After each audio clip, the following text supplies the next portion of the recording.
లక్షలాది తెలంగాణ రైతాంగానికి రైతు రుణమాఫీ చేసి తీరుతామని లెక్కలు వేసి అంకెలు కూడి ఎంతమంది అడ్డం పడ్డా ఎంతమంది కాళ్ళల్లో కట్టెబెట్టాలని చూసినా ఇయాలటికి ఇయాల 18,000 కోట్ల రూపాయలు ఇయాల రైతుల ఖాతాలో మనం వెయ్యడం జరుగుతుంది.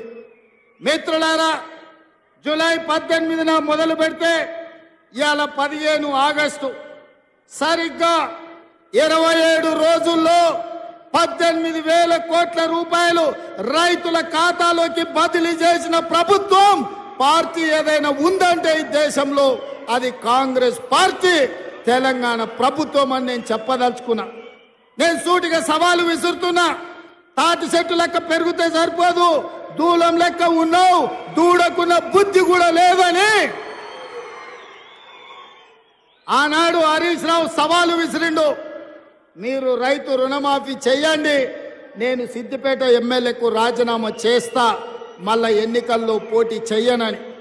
ఇవాళ ఈ వైరాగడ్డ మీద నుంచి ఖమ్మం ప్రజల సమక్షంలో హరీష్ రావు, నీకు సీము నెత్తురుంటే, సిగ్గు లజ్జ ఉంటే రాజీనామా చెయ్యి.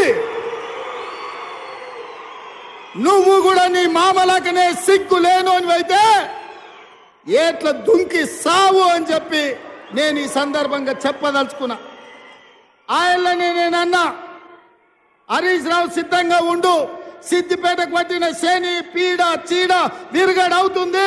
15 ఆగస్టు లోపల 2 లక్షల వరకు రుణమాఫీ చేసి తీరుతామని మాట ఇచ్చిన ఇవాళ 15 ఆగస్టు నాడు మళ్ళీ అదే ఖమ్మం గడ్డ మీద నుంచి ఇవాళ సవాలు విసురుతున్న హరీష్ రావు, నీలో చీము నెత్తురుంటే నీకు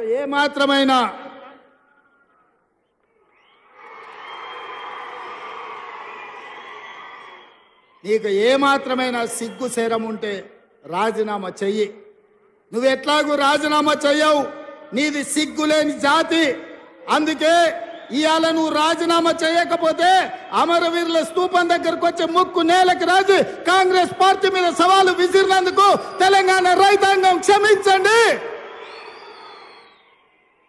మాట తప్పని పార్టీ కాంగ్రెస్ పార్టీ రుణమాఫీ చేసింది. నేను విసిరిన సవాల్ను వెనక్కి తీసుకుంటున్నానని తెలంగాణ రైతాంగానికి క్షమాపణ చెప్పు. పేదవాడి ఆత్మ గౌరవమైన ఆనాడు డాక్టర్ వైఎస్ రాజశేఖర రెడ్డి గారు ఉన్నప్పుడు ప్రతి పేదవాడికి ఇందిరమ్మ ఇల్లు ఇచ్చి గ్రామాలలో, గూడాలలో, తండల్లో ప్రతి దళితుడు, గిరిజనుడు ఆత్మ గౌరవంతో బ్రతికే విధంగా ఆనాడు ఇందిరమ్మ ఇల్లు ఇస్తే, డబుల్ బెడ్రూమ్ ఇల్లు ఇస్తా అని తెలంగాణ సమాజాన్ని, ముఖ్యంగా దళితులను, గిరిజనులను కేసీఆర్ మోసం చేశాడు. అందుకే పొంగులేటి శ్రీనివాసరెడ్డి గారి శాఖ, గృహ నిర్మాణ శాఖ నుంచి ప్రతి పేదవాడికి ఇల్లు ఇవ్వాలన్న లక్ష్యంతో ఈ సంవత్సరం ప్రతి నియోజకవర్గంలో 3,500 ఇందిరమ్మ ఇండ్లు, రాష్ట్రం మొత్తం 4,50,000 ఇండ్లను ఇవాళ పేదలకు మంజూరు చేసి ఇవాళ పేదలను ఆత్మగౌరవంతో బ్రతికించే విధంగా కార్యక్రమాలు తీసుకున్నాం. ఇన్ని కార్యక్రమాలు సెప్టెంబర్ 17, 2023 నాడు రాజీవ్ గాంధీ ప్రాంగణం తుక్కుగూడలో సోనియా గాంధీ గారు 6 గ్యారెంటీలను తెలంగాణకు ఇస్తే ఆ గ్యారెంటీలను అమలు చేసే ప్రయత్నం నిరంతరం నా మంత్రివర్గ సహచరులతోని మేము కష్టపడుతున్నాం. అందుకే మిత్రులారా, ఇవాళ మేము చేస్తున్న సంక్షేమం, మేము ప్రయత్నం చేస్తున్న అభివృద్ధిని చూసి ఓర్వలేక ఇవాళ టీఆర్ఎస్ నాయకులు ఉన్నవి లేనివి మాట్లాడుతున్నారు. నేను అడుగుతున్న కేటీఆర్ను, ఇవాళ ఆయన మాట్లాడుతుండు కాంగ్రెస్ పార్టీ మోసం చేసిందని. ఓరి సన్నాసి, అసెంబ్లీ ఎన్నికల్లో 39 సీట్లు ఇస్తే పార్లమెంటుకు వచ్చే వరకల్లా గుండు 0 ఇచ్చిండ్రు. 7 ఇట్లలో డిపాజిట్ పోయింది, 17 ఇట్లలో ఓడిపోయిండ్రు. ఇంకా మీ బుద్ధి మారలేదా? ఇంకా ఈ అబద్ధాలు మానరా? తండ్రి కొడుకులు, బావ బామ్మార్దులు అని నేను అడగదలుచుకున్నా.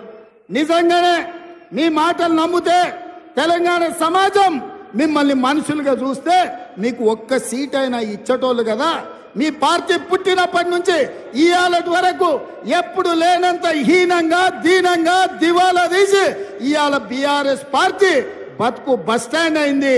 బంజారా హిల్స్ బస్ స్టాండ్లో అడక్క తినే పరిస్థితి ఇవాళ బీఆర్ఎస్ పార్టీకి వచ్చింది.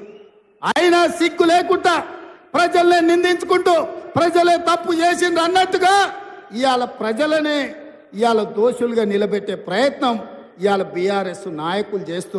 ఖమ్మం జిల్లాలో బీఆర్ఎస్ ఓనికి ఏమున్నదా అంటే గాడిద గుడ్డు ఉన్నది ఇవాళ ఈ ఖమ్మం జిల్లాలో. అయినా సిగ్గు తప్పిన వాళ్ళు మారలేదు, వాళ్ళ మాటలలో మార్పు లేదు. పొద్దున్న లేస్తే కొత్త బిచ్చగాడు పొద్దు గుర్తెరగాడు అన్నట్టుగా అబద్ధాలు చెప్పుకుంటా బామ్మార్దులు తిరుగుతున్నారు. అందుకే మిత్రులారా, కాంగ్రెస్ పార్టీ కార్యకర్తలు, ముఖ్యంగా ఖమ్మం జిల్లా కార్యకర్తలు మీరు అండగా నిలబడండి. బీఆర్ఎస్ ను బద్దలు కొట్టి బొందబెట్టే బాధ్యత నాది. మీ సోదరుడిగా మీ అన్నగా మీకు మాటిస్తున్నా, ఈ తెలంగాణ రాష్ట్రంలో సమూలంగా నేల మట్టంగా పెకిలించి బంగాళాఖాతంలో బీఆర్ఎస్ ను ఇసిరేసే బాధ్యత నేను తీసుకుంటా.